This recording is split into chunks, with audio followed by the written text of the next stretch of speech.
नमस्कार बच्चों, रोक गोल्ड एकेडमी ई क्लासेस में मैं नीतू गोयल एक बार फिर से आप सभी का स्वागत करती हूँ।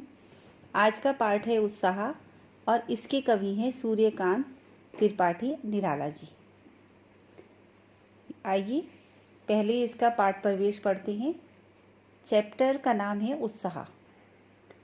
उत्साह एक आह्वान गीत है। आह्वान मतलब बुलाने का गीत।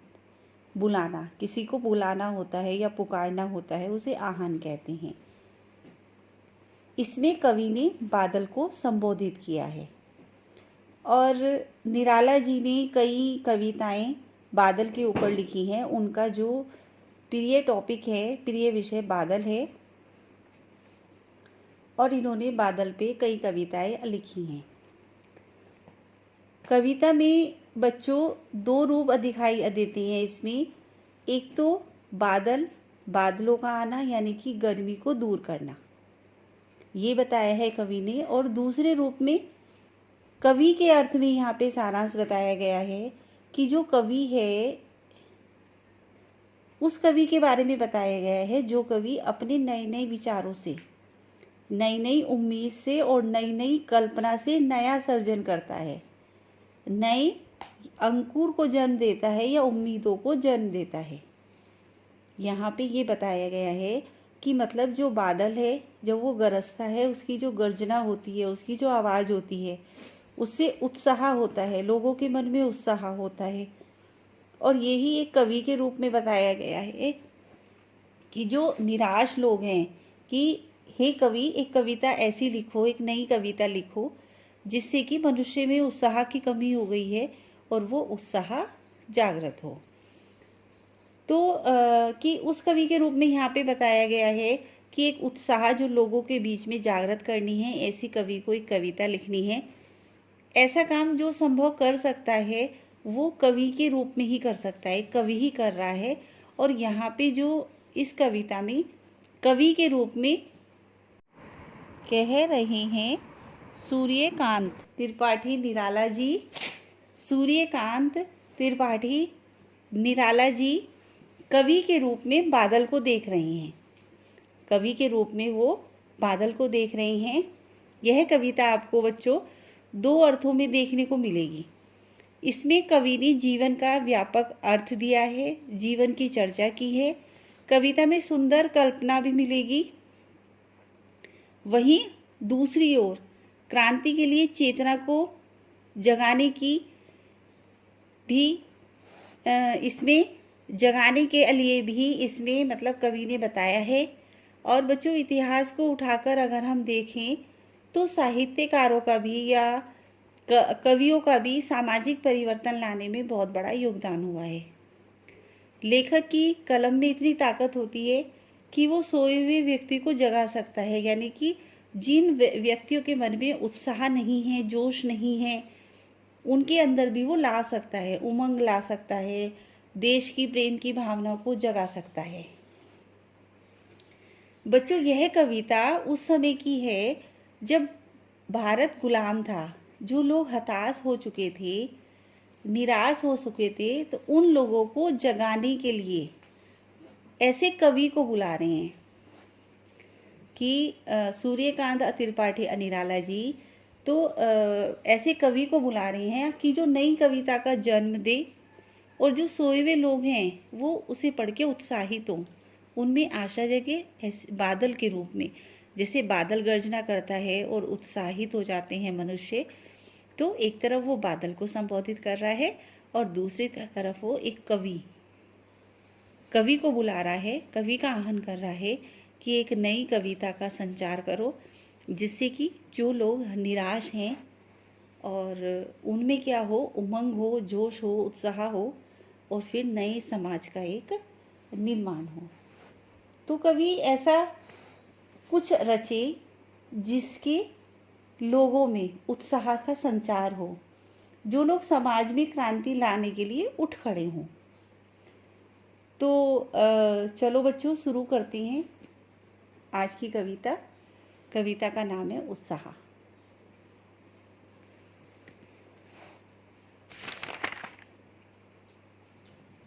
बादल गरजो। यहाँ पे कवि कह रहे हैं कि हे बादल खूब जोर से गरजो। कवि बादल से कहता है तुम गरजो, बहुत जोर से गरजो। जो ये समय है वह रिमझिम फुहार से इस धरती पर तृप्त करने का समय नहीं है कि छोटी छोटी बूंद करके नहीं बरसो, रिमझिम करके नहीं बरसो। उससे क्या होगा, यह धरती तृप्त नहीं होगी। तुम्हें गरजना होगा, बरसना होगा। गरजना इसलिए पड़ेगा बच्चों, जो लोग निराश हो चुके हैं, हताश हो चुके हैं, जो सो चुके हैं, उन्हें तुम्हें जगाना है तेज आवाज में गर्जन करके। तो मतलब अपनी गर्जना से उन्हें संकेत दो। कवि बादलों से कह रहा है कि हे बादल इतनी जोर से गरजो कि अपनी गर्जना से उन्हें संकेत दो, सूचित करो कि आशा की किरण फैल रही है, वहाँ उपस्थित हो। और आशा की किरण फैल रही है, वहाँ उपस्थित हो, यानी कि जो मनुष्य बारिश के लिए तड़फ रहे हैं, परेशान हो रहे हैं, तो वहाँ जल्दी ही वर्षा होने वाली है और राहत मिलने वाली है। घेर घेर घोर गगन धराधर ओ। धराधर, धराधर कहा है यहाँ पे बादल को कि जो धार धार करके बरसो। हे धराधर इस पूरी आकाश को घेर लो। घेर लो घोर गगन धराधर हो। घेर लो कि मतलब चारों तरफ से इसे घेर लो। धाराधर यहाँ पे बच्चों बादल को कहा गया है कि तेज धारा को धारण करने वाले हे धराधर घेर लो किसी गगन को। घेर लो यानी कि छा जाओ। हे बादल इस गगन में छा जाओ। ललित ललित काले घुंघराले बाल कल्पना कैसे पाले। ललित सुंदर, मनोहर, काले, घुंघराले। यहाँ पे जो बादलों की कल्पना है वो किससे करी गई है? सुंदर, काले, घुंघराले एक छोटे बच्चे की कल्पना की भांति कि तुम जो हो बादल वो कैसे हो? तुम ललित सुंदर हो, काले घुंघराले बालों की तरह हो। काले हो, घुंघराले हो, जैसे एक छोटे बच्चे के बाल होते हैं काले और घुंघराले, और बाल कल्पना, और जैसे बच्चे की कल्पना के समान से तुम पाले गए हो। यहाँ पे कवि कह रहा है कि तुम जो बादल हो वो सुंदर हो, काले हो, काले घुंघराले बालों की तरह हो, और बाल कल्पना की तरह से तुम पाले गए हो। यानी कि जैसे बच्चे होते हैं और वो उनकी कल्पनाएं बदलती रहती हैं, नई नई रचना होती रहती है। बाल कल्पना बच्चों की कल्पना, अभी बच्चे को कुछ चाहिए होता है फिर बदल जाती है मिनटों में, फिर कुछ और चाहिए होता है। तो यहाँ पे यही कहा गया है कि तुम्हारे भी आकार एकदम बदलता रहता है। अभी तुम कैसे हो जाते हो और कभी तुम कैसे हो जाते हो। विद्युत छवि उर में, उर होता है हृदय, विद्युत होता है बिजली, कि मतलब तुम्हारे अंदर हृदय में क्या छिपी हुई है? बिजली भरी हुई है। कवि नव जीवन वाले व्रज छिपा नूतन कविता, कि बादल के अंदर बच्चों क्या छिपी हुई है? बिजली छिपी हुई है। देखा होगा जब बादल आपस में टकराते हैं तो बिजली चमकती है। तो यह जो बिजली होती है यह बहुत ऊर्जावान होती है कि धरती को चीर सकती है। तो ऐसी बिजली को हृदय में समाये हुए बादल, विद्युत छविधर की हृदय में समाये हुए बिजली को तुम ऐसे बादल, एक तुम किसी कवि की भांति हो, तुम किसी कवि की भांति हो, नवजीवन वाले व्रज छिपा नूतन कविता वाले, कि तुम एक कवि की भांति हो जो नई कविता लिखेगा।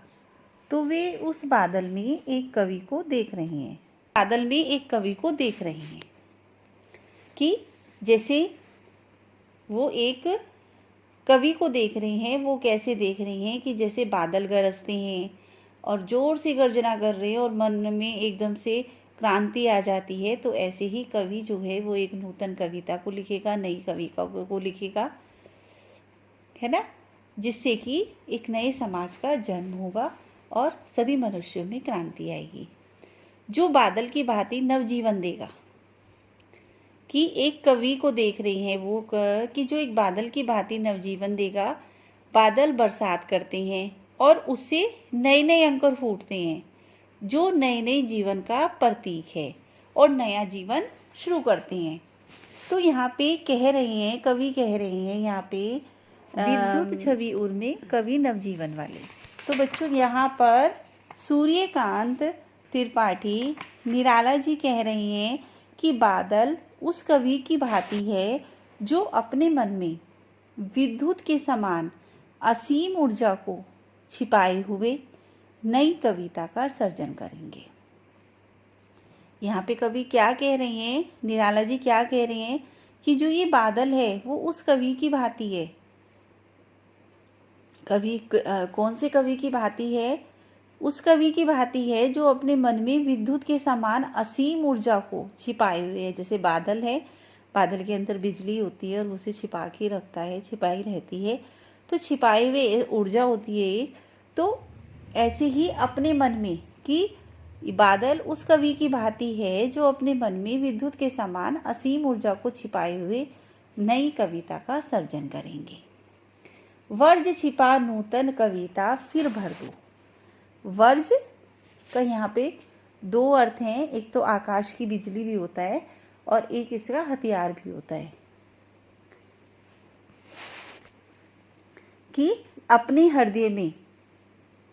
हृदय में बिजली के समान विचारों को छुपाकर रखो, उनको एक नई कविता के रूप में। और कवि कहने का मतलब है यहाँ पे, निराला जी का कहने का मतलब है, वो कवि को कह रहे हैं कि एक नई कविता रच दो, नया आकार दे दो, कि नूतन कविता फिर भर दो। कि निराला जी यहाँ पे कवि को कह रही हैं कि एक ऐसी कविता का संचार कर दो, एक ऐसी कविता लिख दो, या एक ऐसी नई कविता को आकार दे दो जिससे कि मनुष्य में उत्साह आ जाए, है ना। जो मनुष्य निराश हो रहे हैं उनमें आशा आ जाए। जैसे बादल जीवन देते हैं, तो ऐसे ही निरुत्साही मनुष्य में अपनी नई रचना द्वारा उत्साह भर दो। कौन कह रहे हैं? निराला जी। किसे कह रहे हैं? कवि को। मैंने बताया यहाँ पे बादलों को भी संबोधित कर रहे हैं और दूसरे अर्थों में वो कवि को भी संबोधित कर रहे हैं। जैसे बादल जीवन देती हैं, तो ऐसे ही निरुत्साही मनुष्य में अपनी नई चेतना द्वारा उत्साह भर दो, नई ऊर्जा भर दो। बादल तेज गरजो, बादल तेज गरजो और अपनी उपस्थिति को संकेत दो, कि अपनी उपस्थिति का संकेत दो। विकल विकल उन्मन थे उन्मन, विश्व के निधात थे सकल जन। कि गर्मी से विकल विकल परेशान थे, उन्मन बिना मन के इधर उधर घूम रहे थे।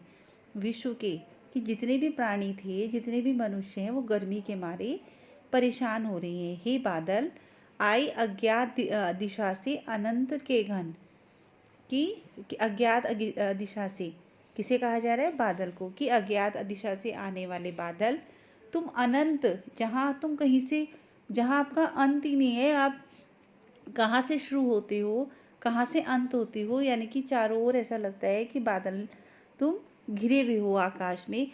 तो ऐसी दिशा से आओ कि अज्ञात दिशा से आने वाले बादल आके बरसो तृप्त धरा, जो धरती, तृप्त कर दो उस धरती को जो प्यासी है। गर्मी की वजह से जो मनुष्य व्याकुल हो रहे हैं, धरती व्याकुल हो रही है, उसे आओ और तृप्त धरा जल से फिर शीतल कर दो, और जल को बरसा के धरती को शीतल कर दो, ठंडी कर दो। और जो मनुष्य व्याकुल हो रहे हैं गर्मी के मारे, उन्हें शीतल कर दो, उन्हें भी आनंद प्राप्त कर दो, शीतल कर दो, ठंडा कर दो। बादल गरजो, हे बादल आओ और गरजो, जोर जोर से गरजो। दूसरे अर्थों में ये यहाँ पे कवि को बुला रहे हैं, और कवि को बुलाते हुए कह रही हैं कि हे कवि आओ और एक नई कविता का संचार करो, ऐसी कविता जिसमें ऊर्जा हो, ऐसी ऊर्जा भरो जिससे कि मनुष्य में आशा भर जाए और उनमें उत्साह भी भरे, जिससे उनके कष्ट भी दूर हों और दुखों से उनको मुक्ति भी मिले। बच्चों नेक्स्ट है कि अट नहीं रही है आभा फागुन की तन सट नहीं रही है। बच्चों इसमें फागुन महीने के बारे में बताया गया है। जो फागुन का महीना है बच्चों, ये इसमें फूल खिले रहते हैं। जो फागुन का महीना होता है बच्चों, इसमें फूल खिले रहते हैं और ये फरवरी के बीच में और मार्च के शुरू में आता है। इस महीने में बसंत की ऋतु आती है और बसंत का कैसा वातावरण होता है सब जानते हैं। फूल खिलते हैं, तितलियां मंडराती हैं, हल्की हल्की हवा होती है, ना ज़्यादा गर्मी होती है ना सर्दी का मौसम होता है, सुहावना होता है और हर जगह हरा भरा दिखाई देता है। तो जो इसे वसंत का महीना कहा जाता है, ये बहुत सुंदर होता है। तो इसकी सुंदरता के बारे में यहाँ पे कवि ने वर्णन किया है। अट नहीं रही है आभा फागुन की तन सट नहीं रही है, कि मतलब इसकी जो सुंदरता है फागुन महीने की वो समा नहीं रही है, हर जगह फैली हुई है। आभा फागुन, आभा होता है क्रांति, चमक। फागुन महीने की तन वातावरण में, कि वातावरण इतना सुगंधित हो गया है, फूल खिले हुए हैं हर जगह, खुशबू महक रही है, इतना सुगंधित हो गया है वहाँ का वातावरण कि मतलब वो समा नहीं रहा है कहीं भी, मतलब हर जगह सुंदरता ही सुंदरता हो रही है, सट नहीं रही है, कि समा ही नहीं रही है, इतनी सुंदरता हो रही है पुष्पों की, कलियों की, और सुगंधित इस तरह का वातावरण हो रहा है, वो समा नहीं रहा है। कहीं सांस लेते हो घर घर भर देते हो दम, कि यहाँ पे कह रहे हैं कि फागुन जब भी कभी सांस लेता है तो हर जगह सुगंधित सुगंधित हवा हो जाती है। कि जब फागुन के महीने में हवा चलती है तो सारा वातावरण बच्चों सुगंधित हो जाता है, घर घर भर देते हो, कि घरों में भी ऐसा लगता है फूलों की खुशबू आ रही है, क्योंकि हर जगह आपने देखा होगा फागुन के महीने में हर जगह फूल खिले होते हैं, रंग बिरंगे फूल लगे होते हैं। उड़ने को नभ में तुम पर कर देते हो, कि कवि कह रहा है कि फागुन के महीने में कवि का ऐसा मन होता है कि पर लगा के उड़ जाऊं, कि मतलब जब चारों तरफ हरियाली होती है, खुशबू होती है, फूल महके होते हैं तो हर किसी का मन प्रसन्न होता है, और जब मन प्रसन्न होता है तो कुछ अच्छा करने का मन होता है, और इसके विपरीत जब मन उदास होता है तो कुछ भी करने का मन नहीं होता। तो अच्छे वातावरण को देखकर ही तो बच्चों मन अच्छा होता है, प्रसन्न होता है, तभी तो मन करता है हम ये करें, हम क्या करें। तो यहाँ पे कवि को सुंदरता देख के फागुन की, तो ये मन हो रहा है कि मैं आकाश में उड़ जाऊं, मेरा ऐसा मन हो रहा है। ये आँख हटाता हूँ तो ये हट नहीं रही है। कवि कह रहा है सुंदरता इतनी है, मैं सोचता हूँ आंखें बंद कर लूँ, मैं नहीं देखूंगा, लेकिन नहीं, मेरा मन नहीं मानता, मैं वहाँ से आँख हटा नहीं सकता। यानी कि लगातार मैं उस सुंदरता को, फागुन के महीने की सुंदरता को देखता रहता हूँ, क्योंकि वो कवि को बहुत अच्छी लगती है। पत्तों से लदी डाल कहीं हरी कहीं लाल।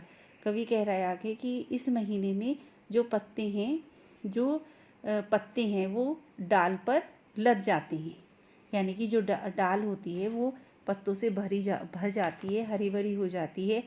कहीं तो लाल पत्ते होते हैं, कहीं हरे होते हैं, लाल जो कोपल निकलती हैं छोटी छोटी, और हरे जो वो पूरे हो जाते हैं। तो बहुत सुंदर लगते हैं वृक्ष भी, कहीं लाल पत्ते होते हैं और कहीं हरे होते हैं। कहीं पड़ी है उर में मंद दंड पुष्माल, और कहीं क्या होता है बच्चों, वृक्षों के गले में बेल होती है, तो वो चलनी शुरू हो जाती है, तो ऐसा लगता है जैसे वृक्षों के गले में माला पड़ी हो, सुगंधित माला पड़ी हो।